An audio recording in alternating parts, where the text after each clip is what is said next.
जैसा कि आप देख पा रहे हैं कि जनकपुर से निकलने के बाद पंथ पाकर जहाँ प्रथम रात्रि बारात रुकी थी भगवान की, वो मैंने दिखाया। लेकिन यहाँ पे इस समय जो मैं जिस पवित्र भूमि पर खड़ा हूँ वो भगवान के यात्रा से कोई मतलब नहीं है। यह स्थान इसलिए महत्वपूर्ण है कि यहाँ पर माता सीता का प्राकट्य हुआ था। उनके पिता महाराज जनक जी ने हल चलाया था, सोने की नोक वाला हल, जिसके उपरांत माता सीता प्राकट्य हुई थी। आइए अंदर दिखाते, इधर दिखाइए।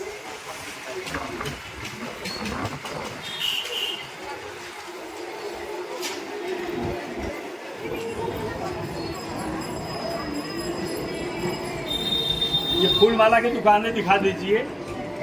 यहाँ ये मंदिर श्री राम जानकी के नाम से प्रसिद्ध है और मंदिर के बाहर ये बैठे हुए दुकानदार लोग अच्छे सुंदर सुगंधित फूल पुष्प लेकर बैठे हुए प्रसाद बिक्री के लिए।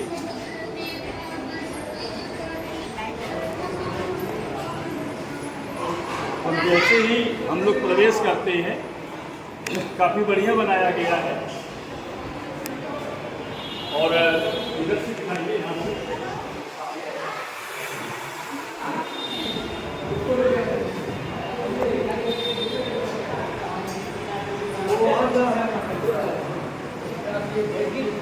तो ये सीतामढ़ी दिव्य स्थान का आप सामने दिखा रहे हैं हमारे मित्रों को। ये एक ही शालिग्राम पत्थर में, दो में महाराज जी से हम बात करेंगे और यहाँ का विवरण लेंगे। महाराज जी हम अंदर आकर के भगवान का दर्शन भी कराएंगे लोगों को और आपसे बात होगी। आ जाइएगा अंदर से। ये नहीं, जैसे कि हम लोग आप जा रहे हैं ना, आपके भक्त लोग, हम लोग कुछ चैनल वाले हैं और अयोध्या से जनकपुर, जनकपुर से अयोध्या जा रहे हैं और ये पुण्य का काम होगा कि यदि हमें आप काम करने दें तो महाराज जी का हमला ये जो रिकॉर्डिंग है और पास से करेंगे तो बहुत अच्छा। आपका बहुत बहुत धन्यवाद। ये सब नहीं आना चाहिए, सब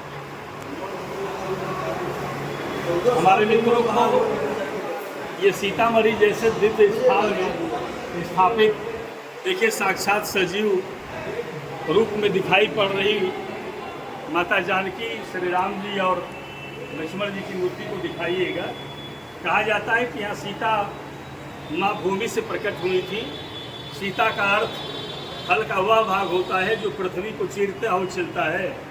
यह वही स्थान है जहाँ रावण ने ऋषियों से कर स्वरूप उनका रुधिर यानी खून निकालकर एक घड़े में दबा दिया था। इससे भयंकर अनावृष्टि होने लगी और देवताओं के परामर्श से, ऋषि मुनियों के सलाह से महाराजा जनक ने यहाँ जब हल चलाया, जिससे रावण के अत्याचारों से ऋषियों की चित्कार सीता जी के रूप में रावण के संहार के लिए प्रकट हुई। और यहाँ सब पहले तपोवन हुआ करता था। आज भी पुनौरा में पुंडरीक ऋषि, सिंहहरिया में श्रृंगी ऋषि, कपराउल में कपिल ऋषि और खरक गांव में खरक ऋषि तथा चक महिला में चक्र मुनि का आश्रम आज भी विराजमान है। और ये सभी आश्रम सिर्फ 10 किलोमीटर के घेरे में आज भी अवशेष के रूप में प्राप्त होते हैं। आपको बताता चलूं कि राजा जनक ने हल चलाने से पहले अपने कुलदेव भगवान शिव की जिस जगह पूजा की थी, वहाँ हलेश्वर नाथ महादेव बाबा के नाम से मंदिर है। और उपर्युक्त जो 5 ऋषियों के आश्रमों में हल चलाने के दौरान महाराज जनक ने विश्राम भी किया था।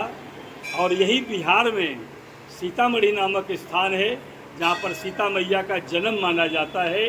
बताते हैं कि उपयुक्त 5 ऋषियों के आश्रम क्षेत्र में महाराज जनक ने हल चलाया, लेकिन कोई सफलता नहीं मिली।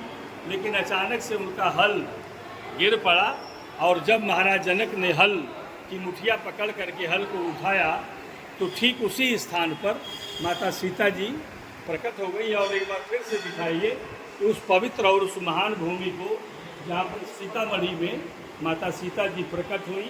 और बताते हैं कि जब सीता माता प्रकट हुई तो बहुत ज़ोर से वर्षा होने लगी और सीता जी को वर्षा से बचाने के लिए यहाँ पर जो मड़ैया बनाई गई,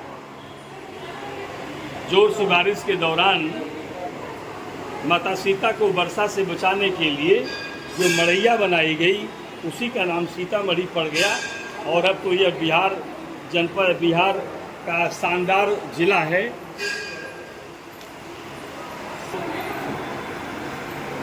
इस पवित्र मंदिर सीता मैया की प्राकृतिक स्थली में हम लोग खड़े हैं और परमात्मा की सैर चैनल के माध्यम से भगवान के सारे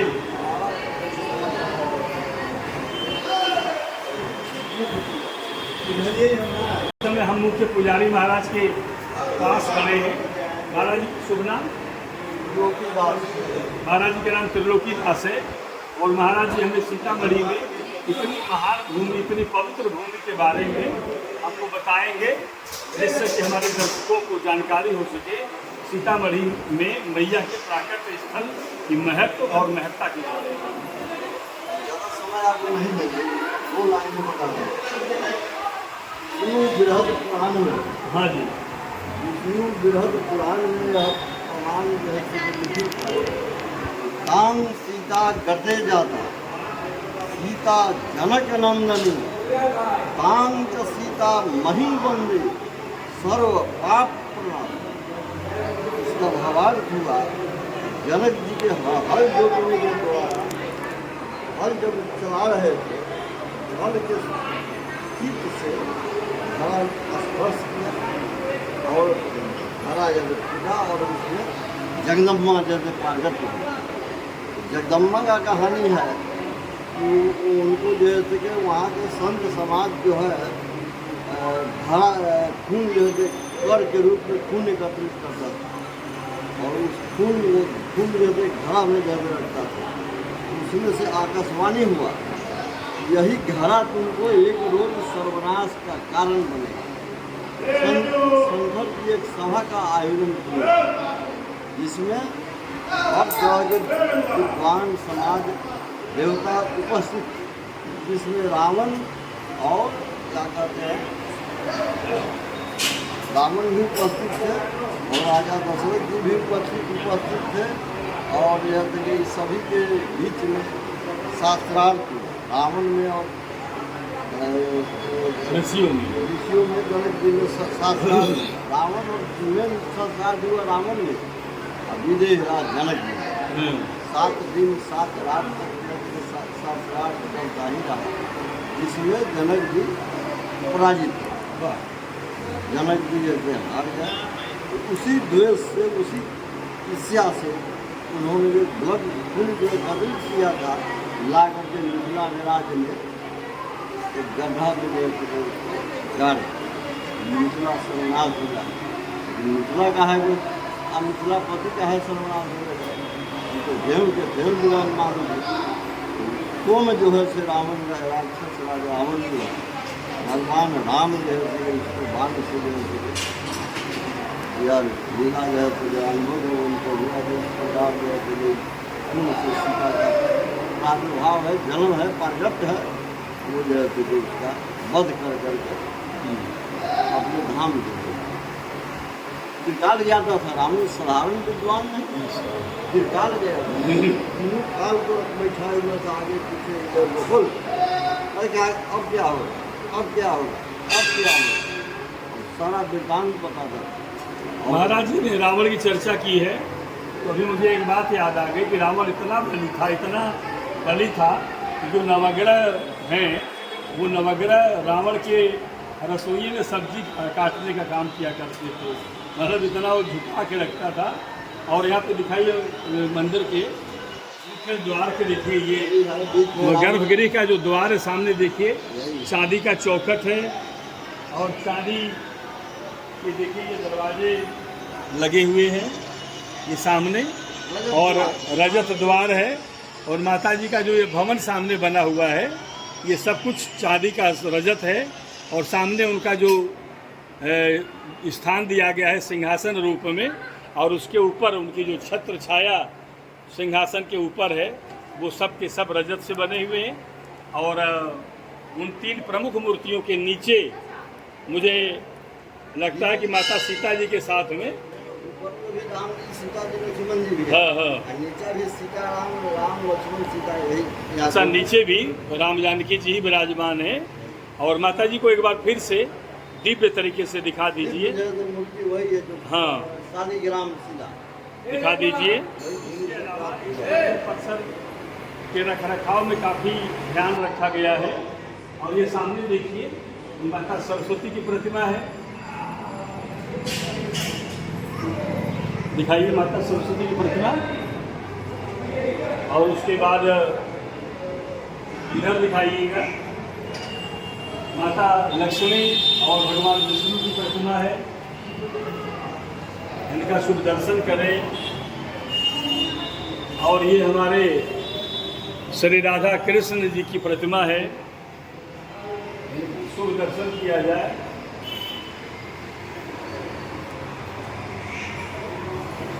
और यहाँ से मंदिर का एक बार सिंहावलोकन कराइएगा इन चित्रों के साथ में। और ये सामने से होते हुए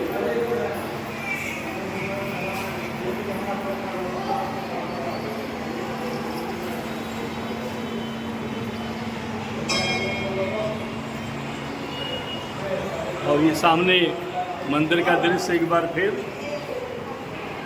आइए आगे का मार्ग तय करते हैं। यहाँ से एक बार दिखाइए।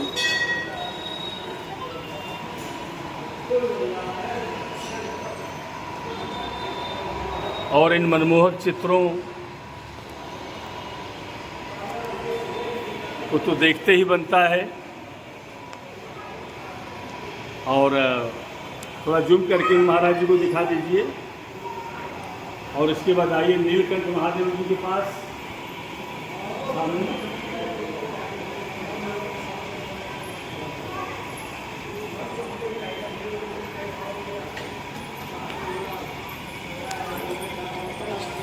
बात सीतामढ़ी जैसे परम आदरणीय स्थल की हो रही हो और उसमें नीलकंठ महादेव का चर्चा अगर चल रहा हो तो आप खुद ही देख लीजिए कि हमारे नीलकंठ महादेव महाराज जी किस तरह से विराजमान हैं। और उन तक पहुँचने के लिए हमें कुछ सीढ़ियाँ नीचे उतर के पहुँचना पड़ रहा है।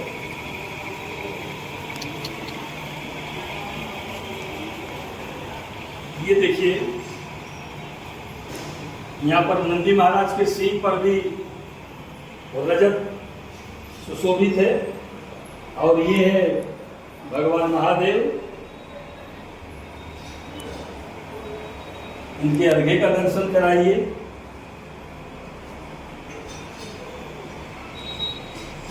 और वो देखिए महादेव बाबा का शिवलिंग, ये माता गौरी। और अगर दर्शन करा चुके हों तो ऊपर चलिए।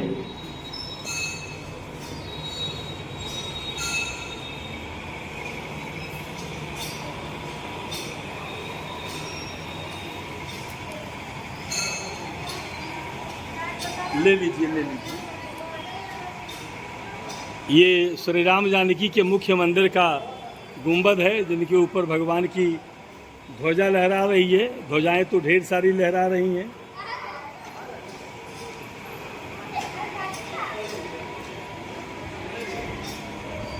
मंदिर परिसर में हनुमान जी का भी मंदिर है। रिद्धि सिद्धि के रूप में देखिए आगे बाबा गणेश जी का मंदिर है।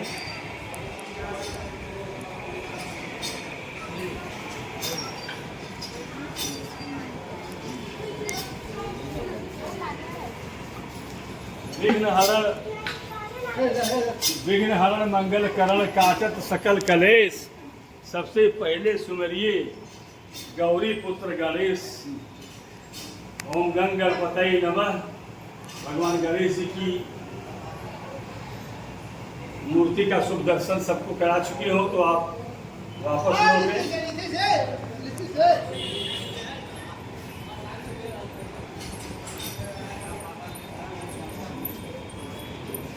रोग सीतामढ़ी का उर्विजा कुंड है।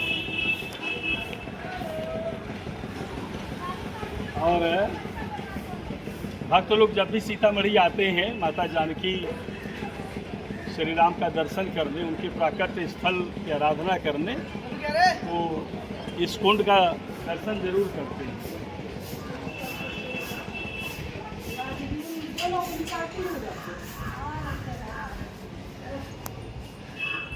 दिखाइएगा दोनों दरवाजों पर हनुमान जी का पहरा है।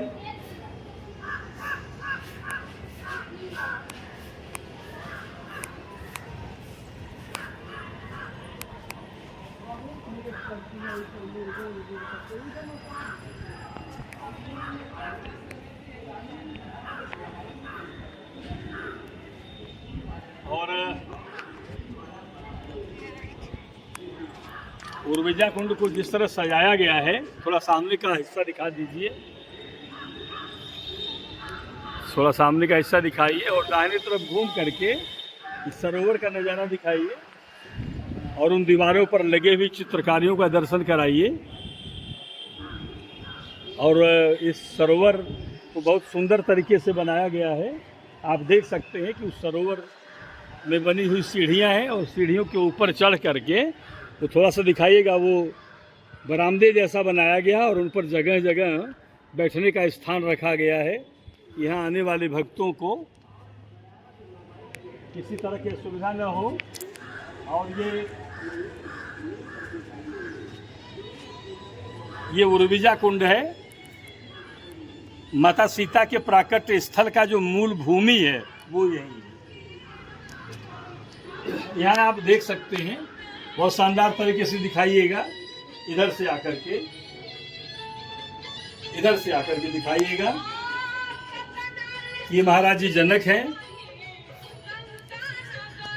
महाराज जी जनक है, थोड़ा उधर से दिखाएंगे तो सामने साफ दिखेगा।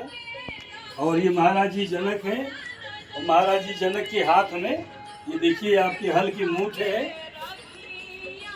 और हल के मूठ के बाद उसका सीताफल है। हल का सीताफल दिखाइए नीचे। और उसके बाद इतने पुनीत कर्म में महाराजा जनक के साथ में उनकी महारानी भी है। और इधर से दिखाएंगे, ये माता सीता को दिखाइए कि महाराज जनक के हल चलाने के बाद ये हमारी परम पूज्य अत्यंत प्यारी जानकी मैया अपने शिशु रूप में है। इनको इसीलिए भूमिजा कहा जाता है। और इसी भूमिजा होने के कारण इन्होंने कई अनोखे काम भी किए हैं। जैसे रावण वध के बाद जो सतानंद का वध हुआ था, जो हजारों मुखों और हाथों वाला जो रावण था, उस रावण का वध सतानन लोक में जाकर के माता सीता ने सिर्फ इसीलिए किया कि उस सतानन महारावण को वरदान प्राप्त था कि जो योनिजा होगी, मतलब उन्होंने वरदान मांगा कि इस संसार में मुझे कोई ऐसी स्त्री मारे, कोई ऐसी स्त्री से मेरा वध हो जो किसी के गर्भ से पैदा न हुई हो। तो अब बताइए, पूरे संसार में माता सीता ही अकेली ऐसी स्त्री थी जो कि गर्भ से नहीं पैदा हुई थी। वो भूमिजा थी, भूमि से पैदा हुई थी और भगवान श्री राम की पत्नी बनी। और उसके बाद उन्होंने सतानन लोक में जा करके सतानन का वध किया। इस तरह से सतानन का वर भी पूरा हो गया, उसका वध हुआ और संसार का कल्याण हुआ। तो एक बार फिर से माता सीता जी का दर्शन करा दीजिए। एक बार दिल से बोलिए, श्री राम जानकी की जय।